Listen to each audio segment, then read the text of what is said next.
Nongcebo Vukile Mackenzie. Ngiyakubingelela, ngiyakwamukela to the podcast. Ukuxhumana nokuxoxa ngezinto enibhekene nazo ebudlelwaneni kubalekile. uReverend O.T. Dlamini usipha amacebo ukuthi sikwenza kanjani lokho ngendlela eyakhayo. Mama Mfundisi sikubingelele sikwamukele. Ngiyabingelela dadewethu. Angiqale ngokuthi ngithi mhlawumbe kuyenzeka kwesinye isikhathi omunye upartner wakho angasiboni isidingo. Sibonwe wena kuphela. Ngicabanga ukuthi uhlelo oluhle lokuthi umbuze kuqala. Qala ubuze yena kuqala ukuthi ungathanda yini ukuthi sibe nethuba lokuthi sihlale phansi kukhona engifuna ukukukhuluma. Uzwe kuyena ke ume ethu uyathanda. Mhlawumbe ke futhi nibheke nendawo lapho nizohlala khona ukuze nikhulume kahle nikhululekile. Angincomi le yokuthi mhlawumbe sesikamereni siyokhuluma khona. Bhekani nje ukuthi kuphi uma senivumelene evumile naye ngoba ngeke phela uvele nawe uhlale phezulu kwendaba ungamlungisisanga omunye umuntu ukuthi kukhona udaba olunje engifuna silikhuluma. Kukhona into engiphethe kabi bengicela ukuthi ke sikhulume. Angazi ukuthi unganginika indlela othuba lokuthi sikhulume. Abese esho ke yena ukuthi yena hayi kulungile nini. Uma ke ethi ke kulungile khona manje. Ayike seniyaqala ukuyikhuluma kodwa umlungisile naye uyayibona umlungisile naye ukuthi kukhona lento ezokhulunywa awuvelanga nje wathi kuhleziwe wavele nje usuqhamuka naleli bhomu kodwa manje naye ukulungele nami ngikulungele sengiyakubeka ke kwesinye isikhathi ubeka into ekade nje yenzeka ikulimaza suyayiqala ukuthi ngalesi sikhathi kwenzeka kanje nangalesi sikhathi kwenzeka kanje nangalesi sikhathi kwenzeka kanje nangalesi sikhathi kwenzeka kanje. Ngishilo ke kulolu hlelo lokuqala ukuthi uyakulungiselela phela nawe ngazo zonke indlela lokho ukuze naye akwazi ukuthi akwemukele iqale lapho ke indaba yenu. Ilokho nje ubalekile bese ngisho njengoba ngangishilo la esikhathini esidlulile ukuthi nikezana nethuba phela. Uma engakwazanga ukukubona ngaleso sikhathi msukumbeka icala. Ulungile kodwa wena ukushilo wakusho. Umuntu unalento ukuthi unembeza. Umuntu umeseyedwa uyayicabanga into, ayizindle, ayibone. Uzothola ukuthi ukuzothi emva kwesikhathi bese ethi yazi lento owawuyisho sengiyayibona manje. Ngoba indlela ombekele ngayo. Indlela omenze wabona ngayo. Bekuxoxwa usuveza into engaphakathi kwakho ngoba ngeke ngasho kulolu hlelo odlulile ukuthi abantu abaze bangayinaka ukuthi iyingozi into engaphumile enhlizweni ngokukhululeka komunye angikhathali noma ngabe kungathini uma kuukuthi akuveli la enhlizweni ayikulekele lonto ayikusizi le yonto ngakho ke indaba inenhliziyo kubantu ababili abashadile. Kungani makungekuhle ukuthi into uyivalele ngaphakathi ungakhulumi ngisho ngoba ikakhulu emshadweni ikakhulu futhi kuyena umuntu wesifazane kuyaye kuthiwa ungafiki ke lapho kube upepezile kancane ezinye izinto nje kuyaye kushiwo futhi ezinye izinto nje uyawucimela nje ushayisa ngathi awubonanga. Ayi ngokwezempilo kahle uma kukhona into ekuphethe kabi uyazi ukuthi iveli iphume noma ngasiphi isikhathi esingalindelwe ukuthi iphume ngaso. Uma ngaleke nje ubonakale usuqaqamuka nje ungathi yahlanya usuqaqamuka nje kanti unenhlungu engaphakathi lokhu ivalele. Ngakho ke ngikuncoma kakhulu ukuthi ungayivaleli inhlungu yakho ngaphakathi ngoba izogcina iphumile ukubone uma ufaka amanzi ebhodleleni agcine manje ibhodlela lingasafuna ukwathatha agcine seyichithekela nje ngoba ulimele ngaphakathi. Kubalulekile ukuthi inhlungu yakho ungayigcini ngaphakathi ngoba uzoyigcina ubusuwenza izinto esibona ngazathi wena ohlanyayo kanti akuwena ohlanyayo ingoba manje uyahluleka ukuyigcina inhlungu yakho. Ngakho kubalekile ukuthi khuluma inhlungu yakho, iveze inhlungu yakho ukuze ukwazi ukuphila nawe.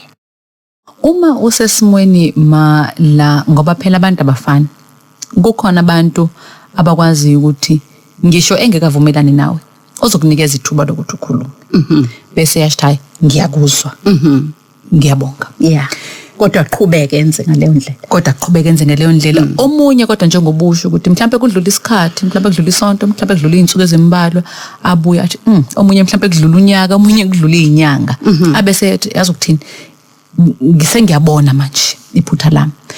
Kodwa kube ukuthi ngesikhathi uthe ucela sikhulume, avume ukuthi ukhulume. Khona abantu othi futhi ngiyangizwa abanye besho bethi hey yabona make wathola umyalezo ethi can we talk. Umunye umuntu angafuni nokuzwa. Wenza kanjani isibone esifana naleso? Ngicabanga ukuthi lapho umshado wethu awusemnandi ngoba phela manje kufanele ukuthi kube mnandi hlangothi zombili. Uma manje mina sengizovuma nje konke lokho okushoyo, nawe ngokwakho nje awucabange umqondweni wakho ngumuntu wesilisa ukuthi kwawena uyazi ukuthi ngiyakholelwa yileyo nto noNcebo ukuthi kwawena emqondweni wakho uhambe kungabi mnandi uma kuzoba nesimo ekhaya la uzovele khona ungenzise into engingayithandi futhi uphinde futhi unganginikeza ithuba lokuyikhuluma. Abusekho ubumnandi kulelo khaya. Liphelile iwayini kulo mshado. Ngoba manje sekukuba nami ngithi nje kulungile yenza ngaleyo ndlela wenza ngayo. Ngoba mhlawumbe ngibekezele nje ukuba kuleli khaya. Ungiphilisa impilo engingemnandi, engingayithandi, engingayithokozeli. Ngoba ke senzela nje ukuthi emehlweni abantu kubonakala ngathi uhamba kahle kanti akuhambi kahle. Ngiloko ngishilo ngithi ngoloko ngishilo futhi ngithi mina indaba ilapha enhlizweni. Inhliziyo uyaza ukwazi ukuyibona ngaphandle ukuthi ilimele iphazamisekile lapha nalapha yana. Kodwa okwenzayo bonke ubuhlungu buye enhlizweni.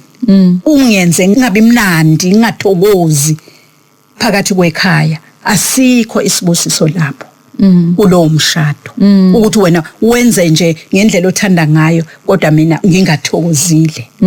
Ngithi mina asikho isibusiso kulowo mshado, nakuwe asikho isibusiso kuleyo nto oyenzayo. Uzokwenza uyenze kodwa ekugcineni ibuye kuwena ukuthi hey angiyitholi ibusiso ngalento engiyenzayo. Konke yayishiwa abantu athi kukhona umahluko phakathi kokuthi ungitshela ukuthi awuphathekile kahle nokuthi ulokho ungigxeka uthi wena kokuqala ungenza ukuthi ukuphi umahluko? Awuphinde ungibekele noNcebo athi umuntu mhlawumbe cha ukuthi kona ngempela kuye kudide kwesinye isikhathi athi umuntu ngoba mangizofika nje mina ngithi hey ma ungithethisile angithandanga indlela ongithethise ngayo. Omunye uzozwa sengathi uthi hayi cha impela ngimthethisile akaphathekanga kahle.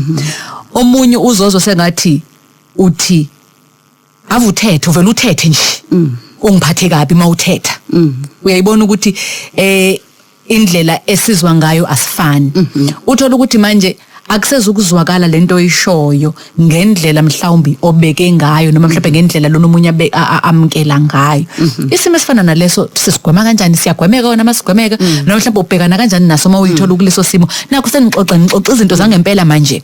Kodwa anikwazi ukuthi nifinyelele ekuthenini nicazulula kanjani noma nibhekana kanjani ngoba senizungeza kuleyo ukuthi usuqalile ungenza umuntu emubi. Ake ngilinganise nje ngithi kwesinye isikhathi nakho wenza into engiphoxayo njengasesontweni, nakho wenza into engiphoxayo. Kwamina futhi ngiyakuphoxa uma ngisukuma ngaleso sikhathi ngivele ngikuhlalise phansi. Mhlawumbe anguyeke usuyenzile le nto oyenzayo. Kuzothi ke mase sifike ekhaya bese ngithi awu yazi ke uyibeke kabi le nto, uyenze kabi le nto, lokho kwenzile ukwenze kabi. Kusukele lapho ukuthi uthi wenza into enokuphoxa nami futhi ngikhuze ngendlela manje ezokwenza wena ubone ukuthi usululazekile emphakathini okulele sonto. Usuwenza wena ukuthi usubona ukuthi uphoxekile kanti wakwenza ngathula ukuthi mase sifike ekhaya bese ngithi ubonile yini ukuthi wenze kanje wenze kabi. Ubusula uzoqala ukubona ukuthi hawu ngoba sekukhulunywe kahle. Okunye kuba ilendlela osuke nawe uzokhuzwa ngayo nangendlela wena uzotshelwa ngayo. Kungcono ukuthi masisimo sesilapho asibe sekhaya ukuthi nami ngibeke ukuthi hayi ngibone ngathi ubeke kabi wenze kabi ngendlela owenze ngayo. Uma futhi nawe ubona ukuthi ungekho convinced ukuthi le ndlela ubeke ngayo mina ngithi ayinhle kulungile. Usungasho futhi nawe ukuthi cha bengikwenza lokhu bese ngikwenziswa yilesi simo.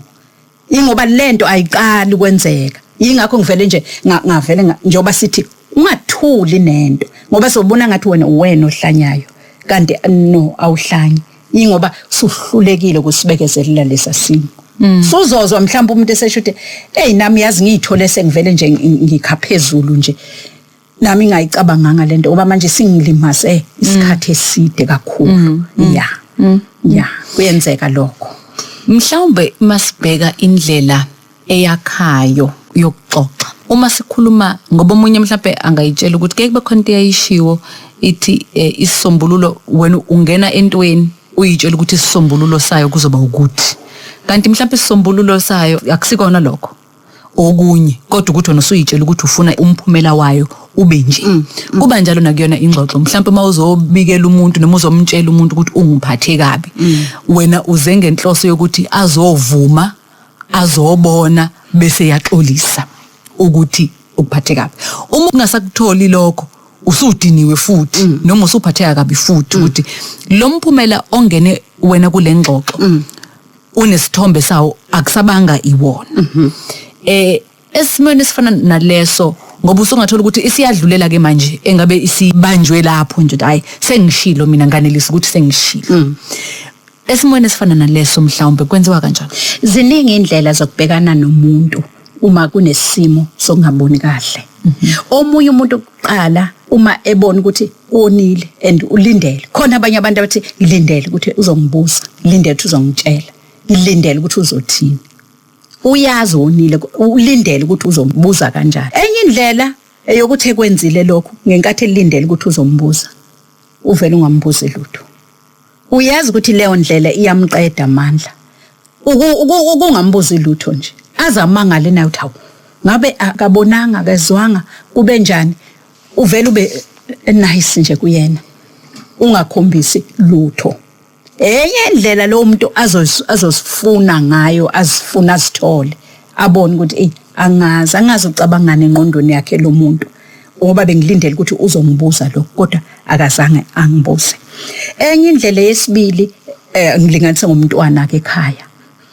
Ethe elindele ukuthi hayi vele mina sengivele ngiyinto nje ephumile esandleni kubazali ngizamile ngabaphoxa ngalendlela ngenze ukuthi nokuthi abone umntwana abazali bemthanda nje bemfudumeza nje bemsondeza nje bangambuzi nalutho lokho osokwenzekile konke lokho asekwenzile ukumosha wamosha kodwa abazali balokho bememukele uphuma lapho futhi adideke ukuthi hawu kanjani ngoba bengilindele lokho mina ukuthi ekhaya angisenayo nendawo angisabizwa ngokuthi ngumntwana wabo angisezobizwa nokuthi unkosikazi wakhe nokuthi ngumyeni wakhe ngendlela engimone ngayo nayo leyo ndlela osumhlangabeza ngayo imenze futhi uthi amangale ethi ngibaya ngithanda angiqale phansi akuzona zonke indlela zezimo ozothi uma ubhekene nazo ufuna ukuthi bhekane nazo ngohlobo lunje lokuhlala phansi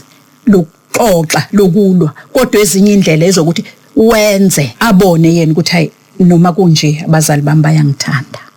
Indlela ungakhulumanga uyazi ukuthi uphilise ungakhulumanga ungazange usho lutho wenze nje ukwenza kwakho nje ungakhulumanga wenze nje kwenzeke nathi emsebenzini yethu esisebenzayo uthola ukuthi khona umuntu nje ozwayo nje ukuthi hey lo muntu uwulwa nje uwulu ungenzanga lutho ithi umuzwa lokho ukuthi uwulwa nje lo muntu ungenzanga lutho kodwa wena uma ufika kuye ufike ngobuso nje obuhle ufike nje wena ukhombise nje ukumthanda ungakhombisi na kancane ukuthi kukhona lokho okwaziyo ngayo.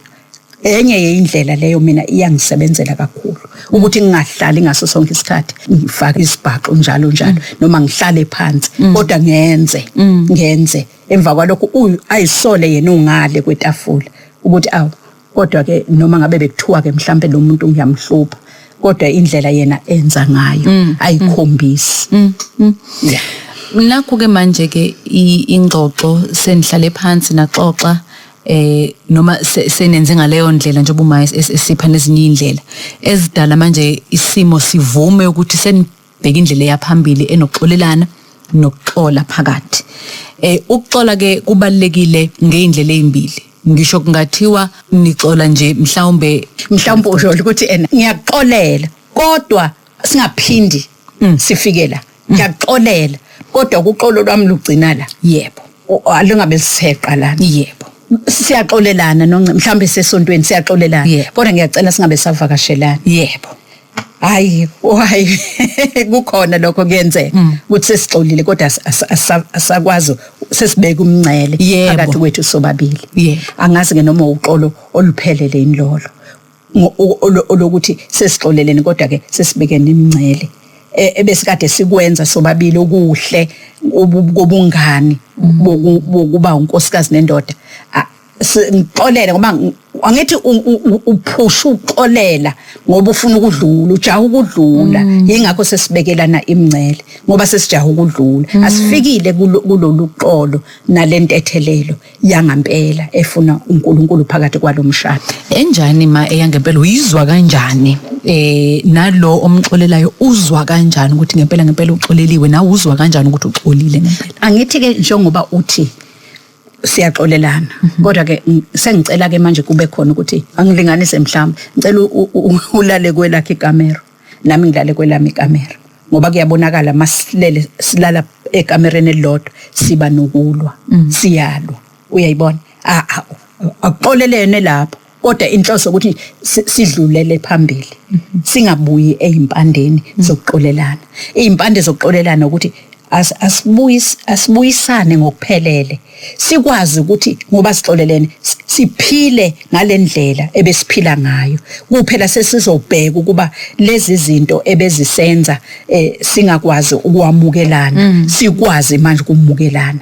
Uxolo lusenza ukuthi sifunde ukwemukelana kulezi zimo besingakwazi ukwemukelana kuzona. Ngeke ngithi mina ke ngiyaxolela ke noNcebo kodwa ke ngicela ke manje ke ungabusangena ukugibela emotweni yami nje ngicela ungakusakuthatha ngoba manje kusho ukuthi ke ukuthatha kwami uyabona uxolo nembandela lo lesesilwenza kodwa ke manje asixolelane sikwazi ukuphila ngendlela ebesikwazi ukuphila ngayo singabe sesibekelana imncele ngoba kusho ukuthi lo xolo aliphelele uxolo nje besenzela ukuthi lubuku abantu ukuthi sesixolelene bese siyadlula sidlulela phambili. Sibonge kakhulu kumama umfundisi uReverend O.T. Dlamini. Sibonge ukuthi usipha indlebe. Thank you for listening.